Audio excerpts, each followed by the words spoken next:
membuat anak menjadi pintar, cerdas, di rumah juga bisa kok. Ya. Indonesia bukanlah sebuah bangsa, negara yang harus bingung bagaimana cara mendidik anak. Kita punya warisan yang sangat luar biasa. Hei, ini orang tua, bahwa berpendidikan anak-anak kita itu bukan hanya tanggung jawab sekolah.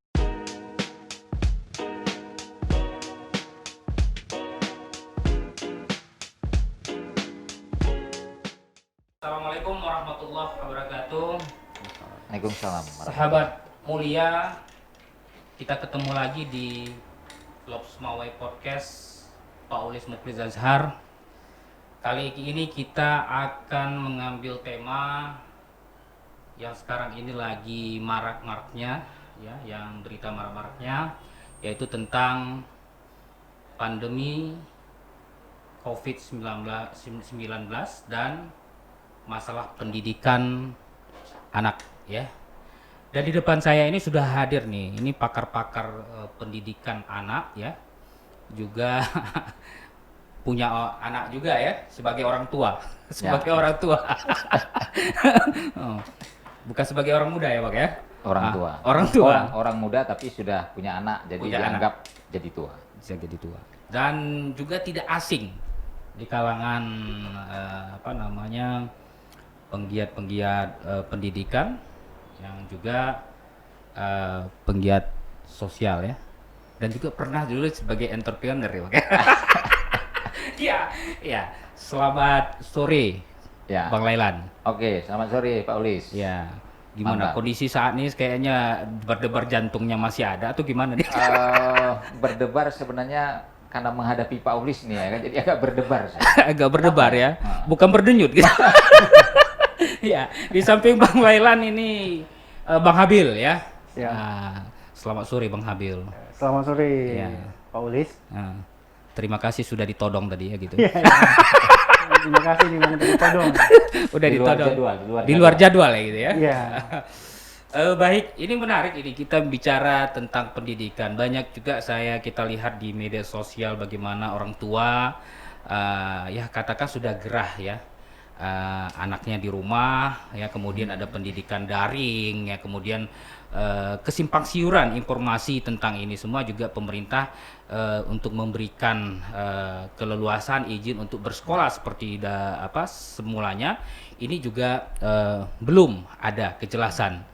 Dan kita kali ini mencoba untuk membahasnya, ya, supaya ada sebuah ya, kalau bukan titik terang tapi titik temu lah, gitu.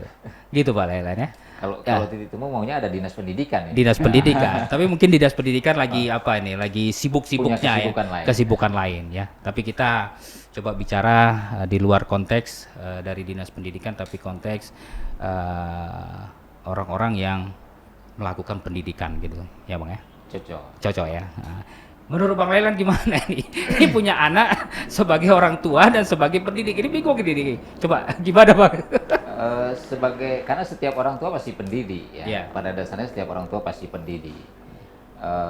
Dan ketika kita menghadapi seperti ini, sebenarnya ini kan karena sesuatu yang belum pernah sebelumnya, Ya, belum pernah pernah terjadi, ya. sebelum pernah terjadi, sehingga ada semacam kegalauan kita sebagai orang tua, Yeah. ya, untuk beradaptasi, ya, dengan situasi seperti ini.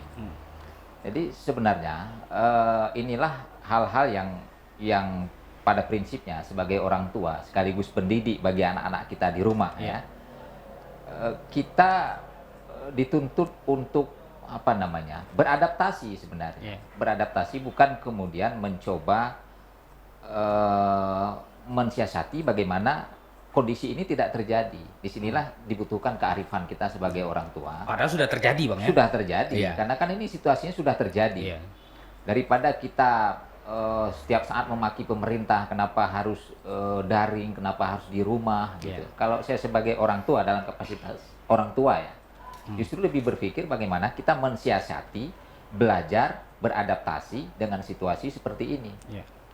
Nah itu disitulah kita itu sebenarnya mencoba mencari tahu, ya, melakukan hal-hal yang pada akhirnya proses pendidikan ini nggak boleh berhenti. Karena prinsipnya kan sebenarnya ketika bicara pendidikan, ini bukan hanya bicara hubungan antara fisik orang dengan fisik ruang gedung sekolah. Iya. Ya kan? Kalau pendidikan secara umum kan gitu. Nah, ketika kita bicara bersekolah ya, image kita langsung terbentuk ke misalnya ada gedung sekolah, ada ruang, ada guru. Tapi bicara pendidikan kan lintas itu. Iya. Nggak harus Tapi tetap muka, Bang ya.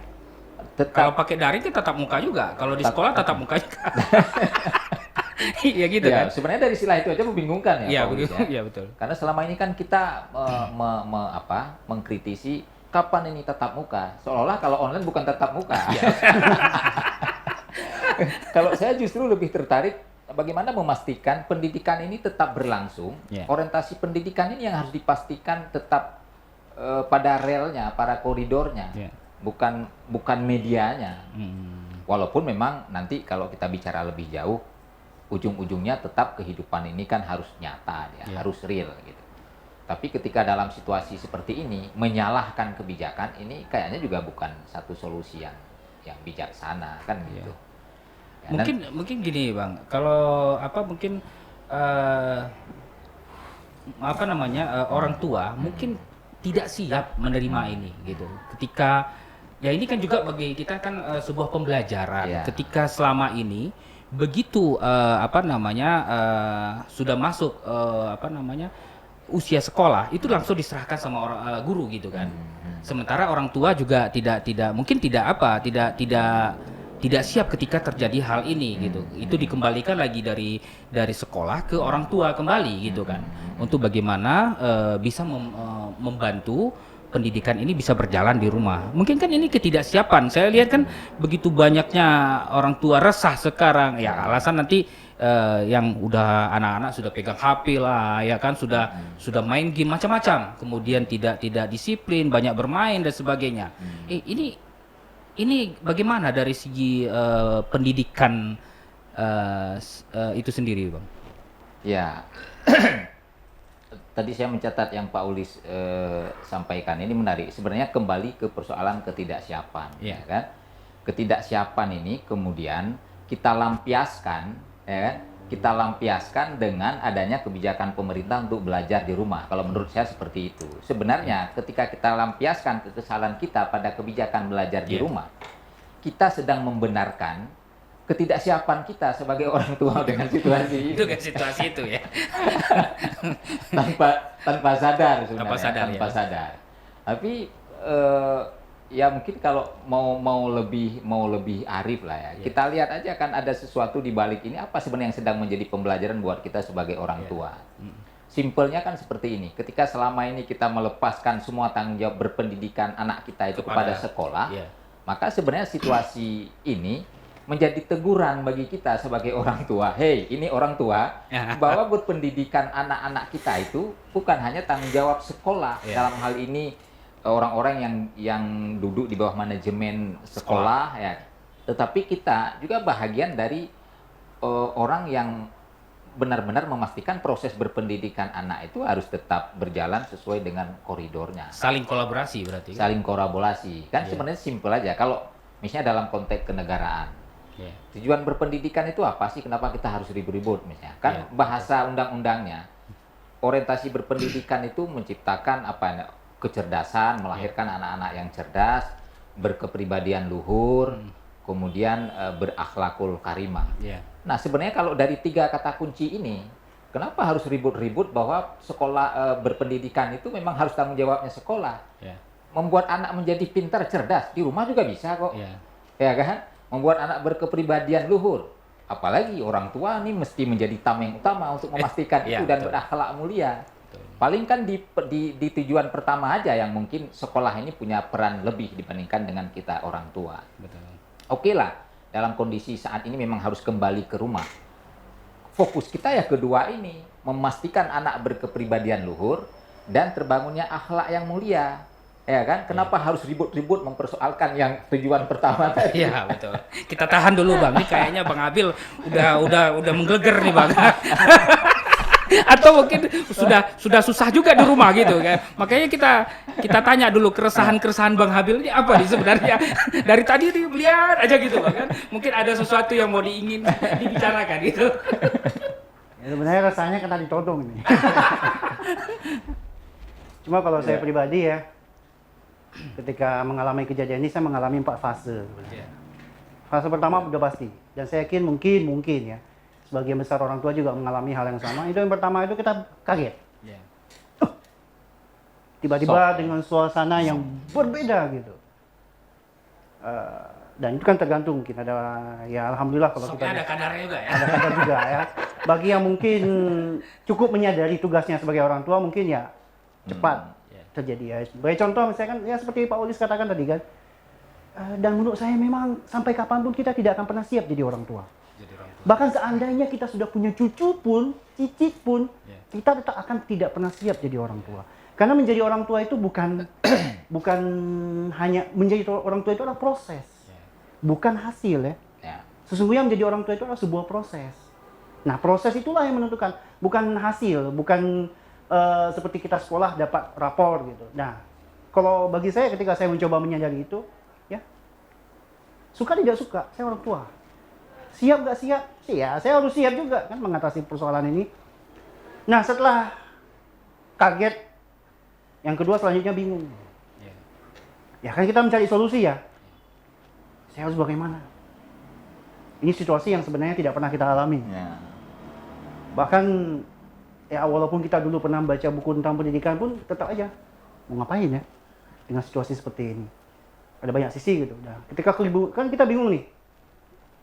Bingung dengan kondisi yang kita nggak tahu kebijakannya seperti apa. Dengan berita apakah benar pandemi ini beneran ada atau bohong atau hanya permainan politik. Atau memang ini benar-benar sebuah bahaya yang sangat besar misalkan. Bingung juga bagaimana dengan masa depan pendidikan anak. Dan sekarang kita tiba-tiba kaget. Sebagai laki-laki kan kita taunya cari duit ya. Mohon maaf. Sebagian besar kita laki-laki seperti itu. Tapi sekarang ternyata tidak cukup gitu mikirin itu aja. Mikirin gimana ya, jam berapa anak saya sekolah. Dia sekolah di rumah bagaimana. Ya kan?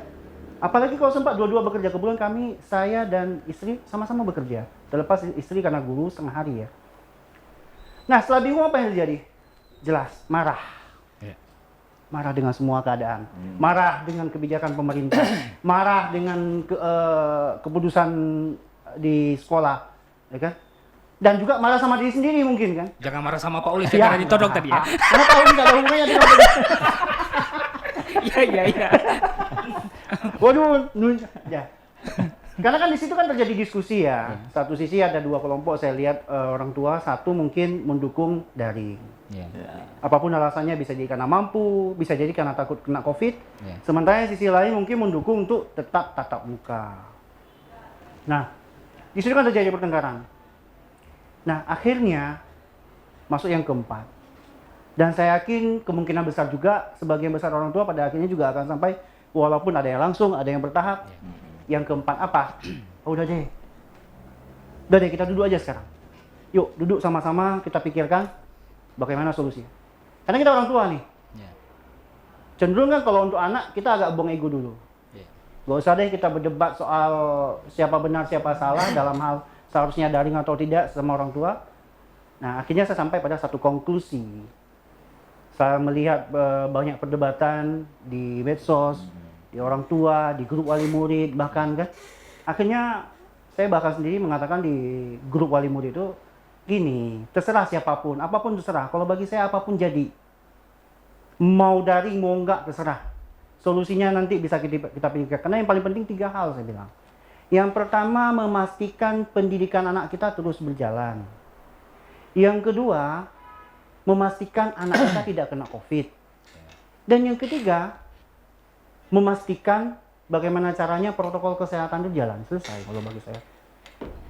Jika dengan daring bisa ini, oke. Jika dengan itu bisa itu, ya menurut saya itu dulu dipetakan. Baru kita bisa jawab. Karena terus terang Pak Ulis, bagi saya, Indonesia bukanlah sebuah bangsa, saya katakan negara, yang harus bingung bagaimana cara mendidik anak. Kita punya warisan yang sangat luar biasa. Setiap daerah punya kearifan lokal. Dan kita menerima begitu banyak apa namanya ya, peradaban kan? Yeah. Dari mulai maaf, kita tidak memandang agama ya, dari mulai Hindu, Buddha, bahkan kemudian Islam. Kenapa nggak seluruh itu kita satukan? Sehingga menjadi solusi terbaik buat bangsa Indonesia. Kenapa masih sibuk dengan kata sipulan, ahli ini, yang kadang-kadang juga dari negara luar yang belum tentu ngerti juga Indonesia kan? Kenapa kita nggak gali aja warisan nenek moyang kita, bagaimana mereka mendidik anak? Pertanyaannya Pak Ulis, apakah dari dulu kita mendidik anak dengan di sekolah? Dan pertanyaan juga, apakah juga dari dulu ini kan nggak? Kita selalu punya cara. Dan bangsa Indonesia sudah membuktikan bahwa kita punya sistem pendidikan sendiri yang terbukti sampai dengan detik hari ini masih punya orang beradab. Itu kesimpulan saya. Punya karakter sendiri. Iya. Karakter bangsa Indonesia. Pendidikan sebenarnya inti pendidikan berkeadaban yaitu Berkeadaban ya. Berkeadaban.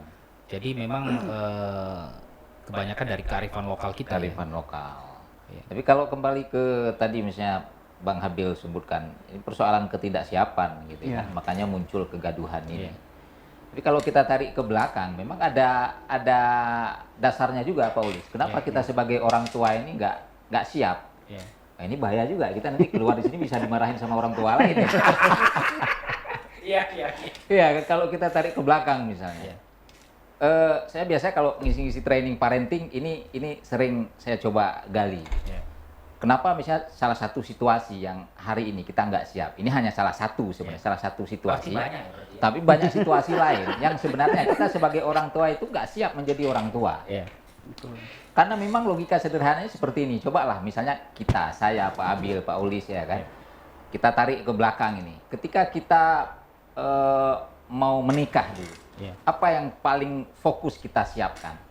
Mempersiapkan diri kita sebagai calon orang tua, atau mempersiapkan fokus kita lebih besar ke mempersiapkan nanti undangan yang kita undang berapa orang, pestanya di mana, jumlah undangan berapa, menunya apa?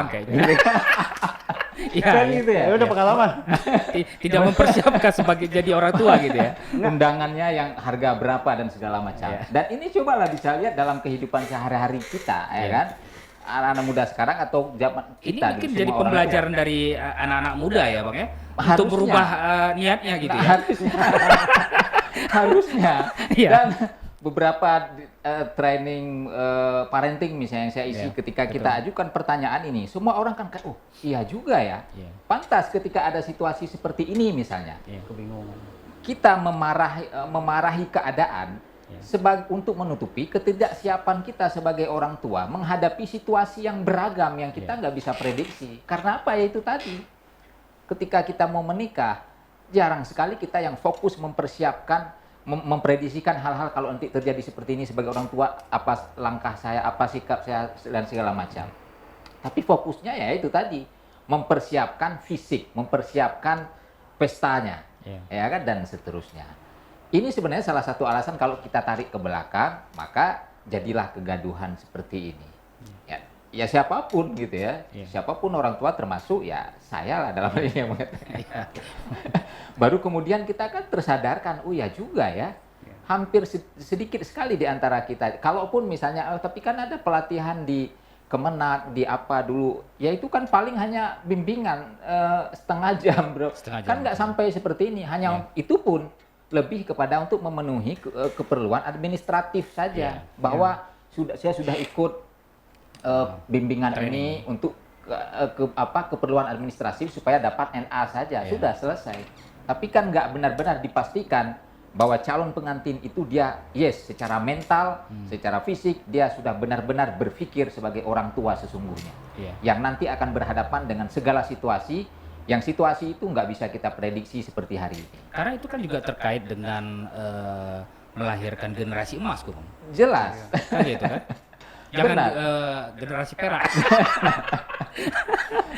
Generasi emas gitu. Benar, ya. Iya. Kan memang harus dipersiapkan untuk melahirkan generasi-generasi emas gitu kan. Dan saya menarik ini tadi bilang Bang Habil tadi tentang kearifan lokal. Kalau kita dulu lihat dulu orang-orang tua kita, kemudian tokoh-tokoh pendidikan kita, bagaimana melahirkan tokoh-tokoh Indonesia, tokoh-tokoh kemerdekaan dan sebagainya. Ini kan diawali dari bagaimana mendidik, ya, mendidik generasi ini dengan baik, mendidik anak dengan baik. Nah, dengan situasi dengan kondisi sekarang ini gimana nih Bang Mahabil? Kalau kita lihat dengan orang-orang tua kita dulu kan memang mungkin zamannya berbeda gitu. Ini bagaimana Bang Abil melihat dan menyikapinya ini? Ya zaman kan bisa saja berbeda. Yeah. Kalau bagi saya ya. Betul. Dan akan selalu muncul sebuah metode baru. Tetapi apakah tugas dan fungsi orang tua akan berubah? Enggak kan? Yeah. Dan bagi saya juga sering tegaskan kalau di sekolah anak saya misalkan ya. Saya selalu bilang, jangan minta saya mengajari anak saya bahasa Inggris. Jangan minta saya mengajari anak saya matematika. Itu bukan tanggung jawab saya bilang. Betul. Jika saya bisa sempat mengajari anak saya itu dan bisa, maka lebih baik saya buka sekolah sendiri, saya jadi gurunya. Yeah. Jadi, tapi kalau Anda meminta saya bekerja sama, ya mungkin ketika anak saya katakanlah matematik ada apa, nggak bisa sekolah menggali, saya sebagai orang tua menggali. Oke. Yeah. Atau dia sekolah ingin menggali apakah anak saya berbakat di situ, cuma kebetulan momennya, moodnya nggak pas, sehingga tidak jago. Atau memang dia tidak berbakat, itu oke. Nah, tetapi ketika menyangkut adab, terus terang saya juga bilang, itu tanggung jawab saya. Saya tidak akan membebankan itu kepada sekolah, bagi saya aneh gitu. Masa akal anak saya, orang lain yang didik, itu bagi saya aneh Pak. Nah itu tadi sebenarnya kan yang keterkaitan dua fungsi tadi, Dua fungsi. ya, berkepribadian luhur, membangun akhlak. Nah, sebenarnya dalam momen seperti ini mungkin fokus kita sebagai orang tua, kita manfaatkan aja situasi ini untuk fokus membangun itu, daripada menyalah-nyalahkan keadaan. Memastikan bagaimana misalnya anak kita tumbuh dalam suasana keberadaban yang kokoh, gitu kan, dengan nilai-nilai kearifan yang dia sadar betul bahwa ini adalah juga bahagian dari proses berpendidikan. Gitu. Berpendidikan. Iya. Dan saya melihat begini Pak Olis, maaf, benarkah anak itu punya masalah? Kita jujur aja. Jangan-jangan anak itu ketakutan dengan daring karena melihat orang tuanya ketakutan dengan daring. Sama juga ketakutan sekarang kita dengan COVID gitu ya. Iya. Ini memang diisi otak kita untuk takut gitu intinya. Jadi bukan apa tadi Bang, bukan was-was lagi, bukan waspada lagi, udah ketakutan gitu kan. Ya kan, waspada dengan ketakutan ini kan beda nih Bang. Iya. Atau sama? Beda. Kalau waspada kan kita masih semacam kita masih sadar bahwa ada sesuatu yang harus kita protek, jaga ya. Iya, menjaga. Gitu. Tapi kalau sudah ketakutan, ini kan sudah bahagian dari gangguan psikologis yang kita sudah sulit untuk berpikir secara sehat. Dalam kondisi takut gitu. Ya mungkin ada kaitan seperti tadi Pak Abil sampaikan.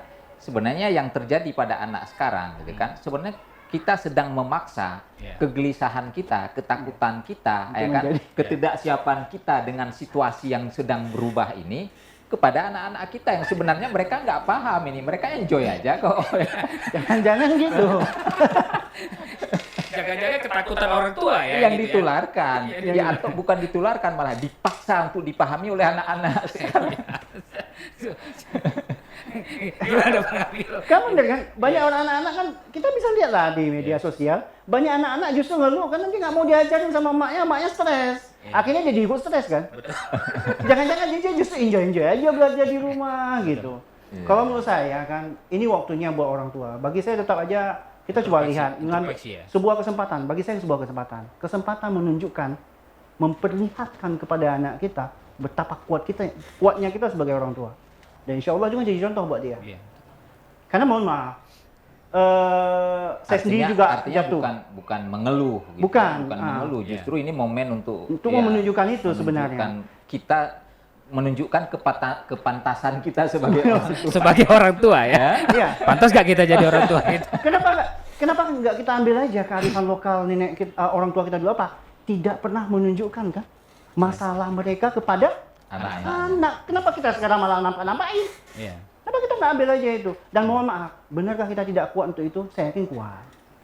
Jadi banyak bapernya kayaknya. Iya, bawa perasaan. Baper aja sebenarnya. Harusnya kan depan anak slow-slow Nah, aja. ini juga bahagian dari imbas. Orang tua sekarang banyak nonton sinetron gitu kan. Jadi baper aja kerjanya. Akhirnya ke bawah, baper aja bawaannya. Terbawa dengan perasaan gitu Iya. ya. Ya kan kegelisahan Iya. gitu ya. Jadi metode yang dijalankan sekarang ini Bang Habil dengan daring lah misalnya kan itu kan kalau kita lihat kalau dikatakan efektif dan tidaknya juga tatap muka juga efektif datang ke sekolah apa efektif juga atau tidak kan gitu.